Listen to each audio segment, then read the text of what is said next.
अरे छुटकी, क्या हुआ? इतनी उदास क्यों हो? क्या बताऊँ दीदी।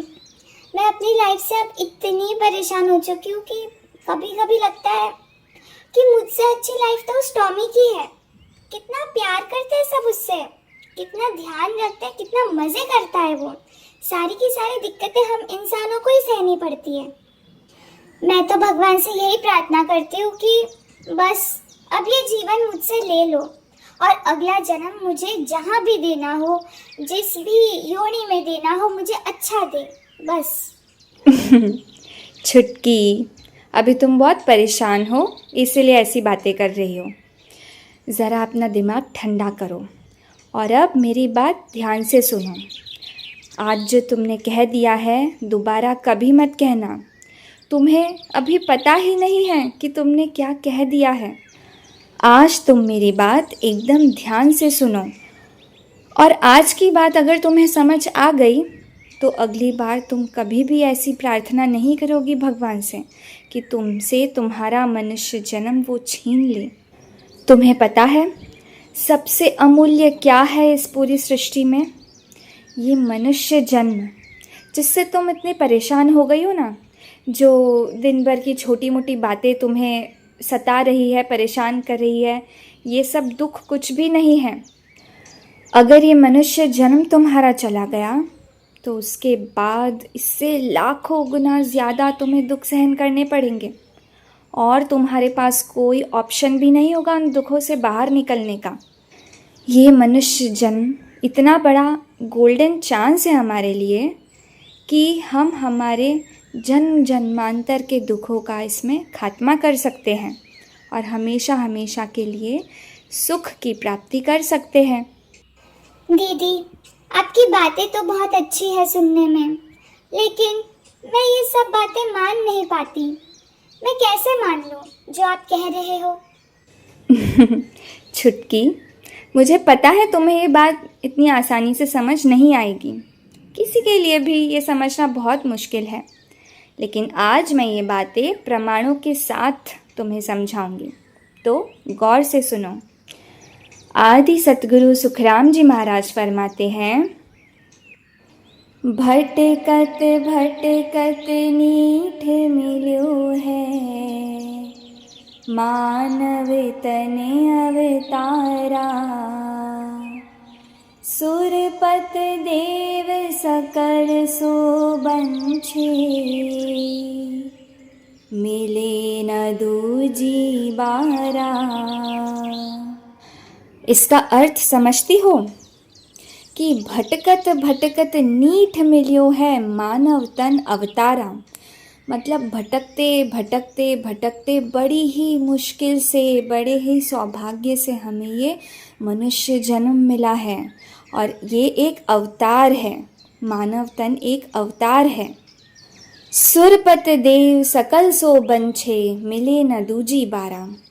सुरपत देव यानी देवों के राजा इंद्रदेव और अन्य सभी देव इस मनुष्य तन की वंचना करते हैं, यानी इच्छा करते हैं, और परमात्मा से प्रार्थना करते हैं कि हे प्रभु, हमें भी मानव तन दो। मिले न दूजी बारा, ये दोबारा नहीं मिलता है। मतलब ये देवताओं को भी दुर्लभ है, उनको भी आसानी से नहीं मिलता है। दीदी, आप ये क्या कह रही हो फिर से?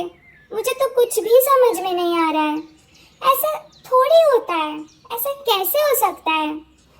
मेरी दादी तो हमेशा कहती है कि वो तो देवता है जो देवलोक में रहते हैं, और हम तो तुच्छ मनुष्य हैं, और हम अच्छे कर्म करेंगे तो हमें देवताओं का लोक, स्वर्ग लोक प्राप्त होगा। इसीलिए हमेशा हमें यही प्रार्थना करनी चाहिए कि हम हमेशा अच्छे कर्म करें और मरने के बाद हमें स्वर्ग की प्राप्ति हो। नरक में कौन जाना चाहता है? तो स्वर्ग में जो देवता है वो क्यों यहाँ आना चाहेंगे? आप ये क्या कह रहे हो दीदी? छुटकी, ये बात थोड़ा मुश्किल है मानना, लेकिन ये सच है। तुम मेरी पूरी बातें सुनो, फिर जाके तुम्हें समझ में आएगा। देखो, रामचरितमानस में दिया गया है, बड़े भाग मानुष तनु पावा, सुर दुर्लभ सब ग्रंथन ही गावा। यानी ये आपका परम सौभाग्य है कि आपको मानव जन्म प्राप्त हुआ है, जो कि अत्यंत दुर्लभ है, और स्वर्ग के देवता भी इसकी इच्छा करते हैं। जब देवतागण मनुष्य जन्म चाहते हैं तो फिर मनुष्य स्वर्गलोक में क्यों जाना चाहते हैं? देखो, ये दिया गया है रामचरितमानस में। दीदी, आप बोल रहे हो वो बात तो सब सही है, लेकिन मुझे थोड़ा नहीं समझ में आ रहा है कि ऐसा क्यों है, क्यों देवता ऐसा चाहेंगे। देखो छुटकी, नारद पुराण में भी दिया गया है, दुर्लभम मानुषम जन्म प्रार्थयते त्रिदशैरपि, यानी मानव जन्म अत्यंत दुर्लभ है, यहाँ तक कि स्वर्ग के देवता भी इसे पाने के लिए प्रार्थना करते हैं। अच्छा। अब तुम्हें यही लग रहा होगा, जैसा कि तुमने पूछा, कि देवता क्यों चाहते हैं यहाँ धरती पे आना और मनुष्य जन्म पाना। हाँ दीदी, प्लीज बताइए ना, तब जाके मुझे समझ में आएगा ना, क्योंकि मेरी दादी तो कहती है कि स्वर्ग में सुख ही सुख है, वहाँ तो बहुत आनंद ही आनंद है, तो वहाँ से लोग वापस धरती पे क्यों आना चाहेंगे? छुटकी, तुम्हारी दादी कहती है वो सच कहती है, लेकिन वो सिर्फ आधा सच है। स्वर्ग में सुख है, बिल्कुल है, लेकिन वो सब अस्थायी सुख है, यानी कि टेम्पररी। उसके बाद उन्हें अत्यंत दुखों का सामना करना पड़ता है। देखो, ये रामचरितमानस में ही दिया गया है, स्वर्ग हो स्वल्प अंत दुखदाई, यानी स्वर्ग की प्राप्ति अस्थायी है और वहाँ भी दुख पीछा नहीं छोड़ते। और गीता में भी दिया गया है, ते तम भुक्त्वा स्वर्गलोकम विशालम क्षिणे पुण्ये मर्त्यलोकम विशन्ति, यानी जब वे स्वर्ग के सुखों का भोग लेते हैं और उनके पुण्य कर्मों के फल क्षीण हो जाते हैं, तब फिर से वे पृथ्वी लोक पर लौट आते हैं।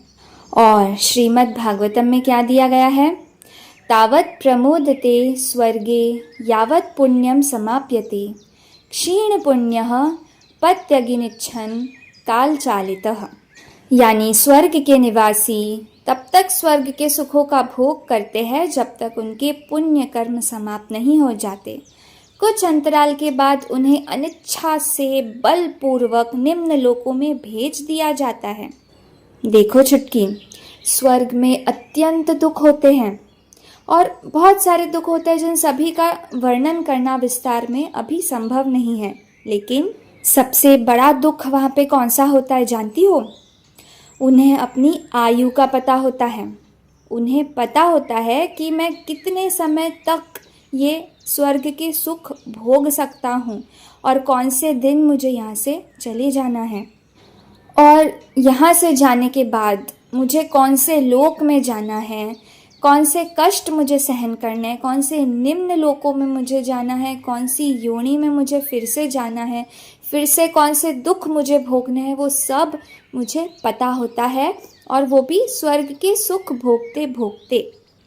तुम पुण्य कर्म करोगी तो उसके फल स्वरूप तुम्हें स्वर्ग के सुख अवश्य मिलेंगे, लेकिन जो पाप कर्म तुमने किए हैं वो उनका क्या? वो तुम्हारे पुण्य कर्म के सामने एडजस्ट नहीं हो जाते हैं। उनका फल भी तुम्हें भोगना पड़ता है, उनकी सज़ा तुम्हें भोगनी पड़ती है। और वो सज़ा क्या है, वो तुम्हें स्वर्ग के सुख भोगते भोगते दिखाई देती है। तो सोचो, उस समय क्या तुम खुशी खुशी सारे सुखों का भोग ले पाओगी? इसीलिए स्वर्ग लोक के देवता भी ये प्रार्थना करते हैं परमात्मा से कि अहो प्रभु मानव तन दीजे भरत खंड के माही, यानी भारत भूमि पे। तो सोचो, तुम कितनी भाग्यशाली हो जो तुम्हें भारत भूमि में मनुष्य जन्म मिला है, जिसकी इच्छा स्वयं सभी देवता करते हैं, जो उनके लिए भी दुर्लभ है। तो सोचो कितनी बड़ी गोल्डन अपॉर्चुनिटी है ये तुम्हारे लिए। तो अब मुझे बताओ, आगे से तुम कभी ऐसा बोलोगी कि मुझे ये लाइफ नहीं चाहिए, मुझे ये जीवन नहीं चाहिए? नहीं दीदी, नहीं दीदी, बिल्कुल नहीं दीदी, आई एम वेरी सॉरी दीदी। मैं आगे से ऐसा कभी भी नहीं बोलूँगी। अब मुझे समझ में आ गया है दीदी कि ये लाइफ हमें बहुत मुश्किल से मिली है और इसे हमें ऐसे ही वेस्ट नहीं करना चाहिए। लेकिन दीदी, अभी मुझे एक बात नहीं समझ आ रही है कि यहाँ पे ऐसा कौन सा सुख है जिसके लिए सभी देवता यहाँ आना चाहते हैं। आपने कहा स्वर्ग लोक में दुख है, तो दुख तो दीदी यहाँ पे भी है। मेरी लाइफ में कितने सारे दुख है, सब लोगों की लाइफ में होते हैं, तो डिफरेंस क्या है? वहाँ भी दुख, यहाँ भी दुख, तो यहाँ ऐसा कुछ तो होगा ना दीदी जो वो लोग प्रार्थना करते हैं परमात्मा से कि हमें मनुष्य जन्म दो। क्यों करते हैं ऐसा? ऐसा क्या खास है जो मुझे नहीं पता है? आप मुझे बताओ ताकि मैं अपनी लाइफ को अभी और वेस्ट ना करूं और सही डायरेक्शन में लगूं। अरे अरे छुटकी, आराम से, एक ही दिन में सब जानना है तुम्हें। ये बहुत अच्छी बात है सबसे पहले कि तुम्हें इस बात की समझ आ गई कि मनुष्य जन्म एक अमूल्य हीरा है और अब तुम चाहती हो इसका सदुपयोग करना। ये तुम्हारा फर्स्ट अचीवमेंट है जिसके लिए clap for yourself. Thank you दीदी। Very good. अब आराम से तुम घर जाओ और अपनी लाइफ की इन छोटी मोटी प्रॉब्लम्स को इग्नोर करो और फोकस सिर्फ इस बात पे रखो कि मुझे अपनी लाइफ का सदुपयोग करना है, और वो कैसे करना है हम धीरे धीरे जानेंगे। ओके ओके दीदी, बाय दीदी, थैंक यू। बाय छुटकी, टेक केयर।